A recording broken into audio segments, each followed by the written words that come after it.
Assalamualaikum warahmatullahi wabarakatuh. Saudara muslimin dan muslimah, Sofiyah binti Huyai atau nama lengkapnya yaitu Safiyah binti Huyai dilahirkan 11 tahun sebelum Hijriah atau 2 tahun setelah masa kenabian Rasulullah Shallallahu Alaihi Wasallam.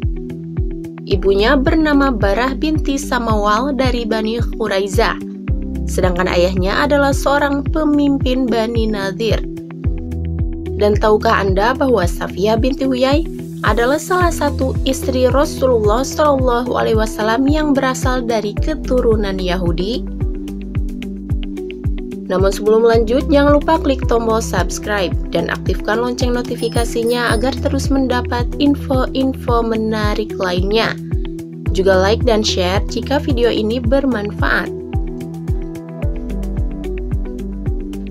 Safiyah binti Huyai selain terkenal dengan kecerdasannya, saat ia masih kecil, Safiyah menyukai ilmu pengetahuan dan rajin mempelajari sejarah dan kepercayaan bangsanya. Dari kitab suci Taurat, dia membaca bahwa akan datang seorang nabi dari Jazirah Arab yang akan menjadi penutup semua nabi atau Nabiyil Ummiyin. Pikiran Safiyah selalu tercurah pada masalah yang berkaitan dengan kenabian tersebut, terutama setelah Nabi Muhammad SAW muncul di kota Mekah. Safiyah sangat heran ketika kaumnya tidak mempercayai berita besar tersebut, padahal sudah jelas tertulis di dalam kitab mereka. Begitupun ayahnya, yaitu Huyai bin Akhtab, yang sangat gigih menyulut permusuhan terhadap kaum muslimin. Sifat dusta, tipu muslihat, dan pengecut sang ayah sudah tampak di mata Safiyah dalam banyak peristiwa. Di antara yang menjadi perhatian Safiyah adalah sikap Huyai terhadap kaumnya sendiri, yaitu Bani Quraizah. Ketika itu, Huyai berjanji untuk mendukung dan memberikan pertolongan kepada mereka jika mereka melepaskan perjanjian, yakni perjanjian tidak mengkhianati kaum muslimin atau perjanjian Hudaibiyah.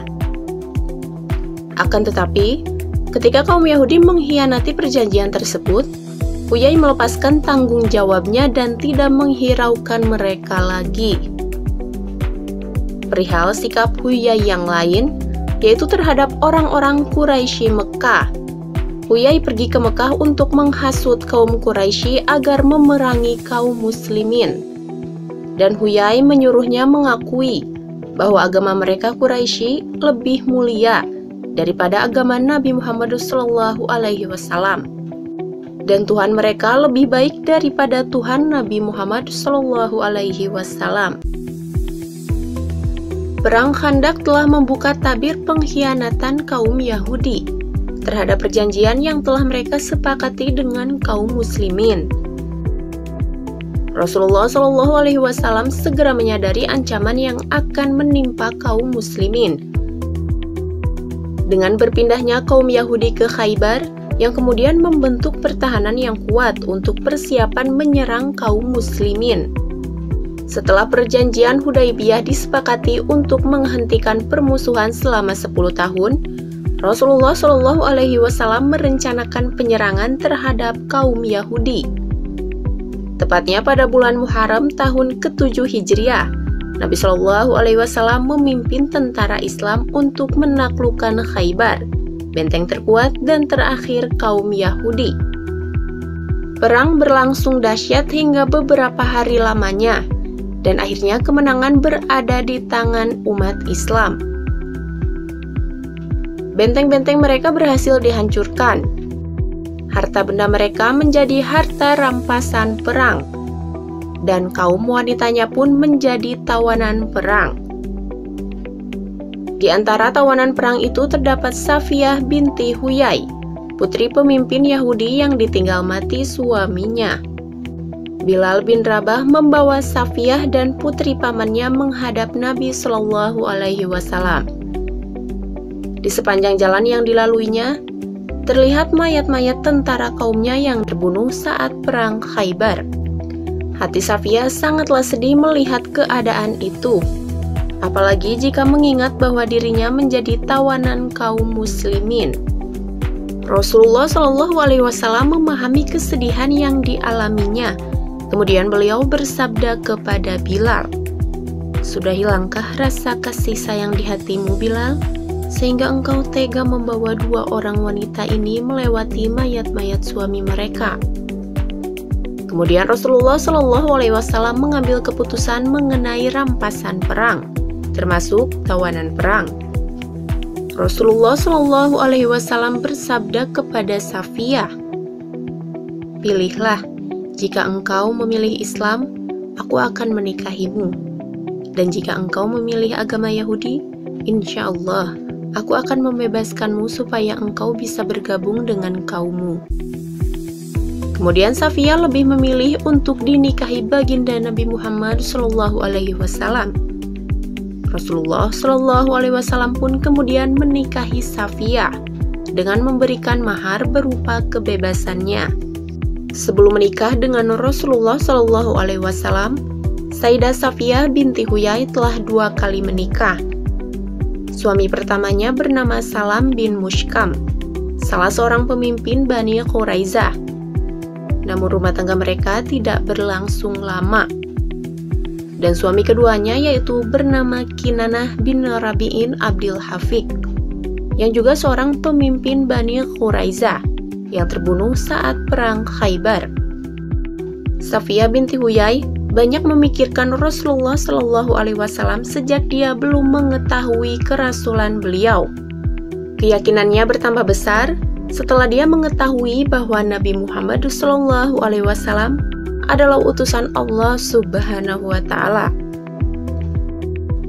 Rasulullah Shallallahu Alaihi Wasallam ketika hendak menikahi Safiyah bertanya kepadanya, "Adakah sesuatu yang engkau ketahui tentang diriku?"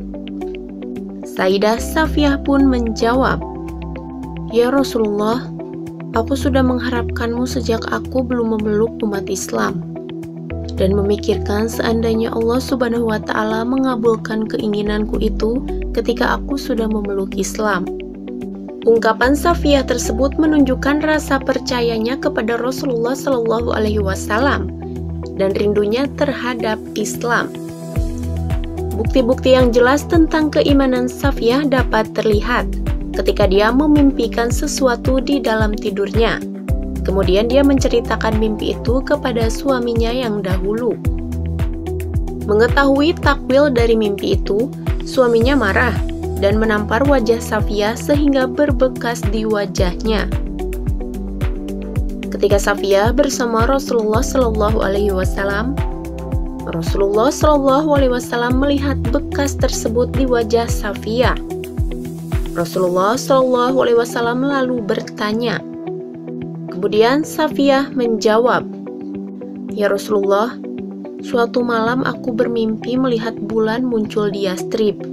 Kemudian bulan tersebut jatuh di kamarku.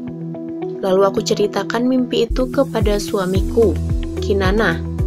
Lalu dia berkata, 'Tidaklah kamu memimpikan hal tersebut kecuali karena kamu menginginkan Raja Hijaz, Muhammad.'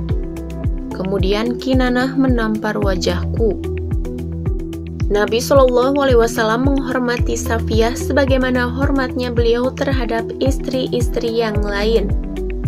Akan tetapi, istri-istri beliau menyambut kedatangan Safiyah dengan wajah sinis, karena dia putri dari pemimpin kaum Yahudi. Di samping juga karena kecantikannya yang menawan.